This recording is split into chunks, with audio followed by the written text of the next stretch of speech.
Well, unfortunately, traffic deaths are on the rise in Minnesota for the second year in a row. Already this year, more than 200 people have lost their lives on Minnesota roads. That's compared with 180 deaths at this time last year.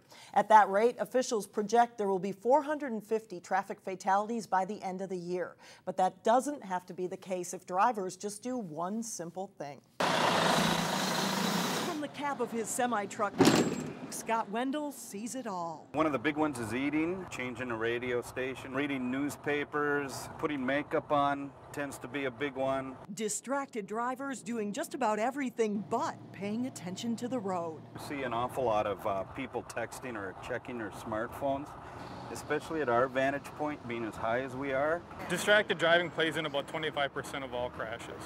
So it is a leading cause, leading factor. And it's 100% preventable. That's what bothers Lieutenant Robert Zach of the Minnesota State Patrol. We want to get the message out to people just to pay attention and work at driving. It's not something that just happens organically. 5 years ago today, the state's no texting and driving law went into effect, making it illegal to text, email, or surf the web on a mobile device, even when you're stopped at a light. And it's not just when they're driving, it's when they're sitting at a stoplight or a stop sign. That's also illegal. A lot of people don't know that. And it's kind of surprising at how much of that really goes on. From his viewpoint, Scott Wendell still sees people checking their phones all the time. It's very common when you're in a big rig like this. His safety training requires him to check his mirrors every few seconds and keep his mind on the road. So we can make sure we see what's going on behind us and alongside us. He wishes others would do the same. I don't want my wife and kids on the road with somebody that's not paying attention to what they're doing. It's putting them at risk also.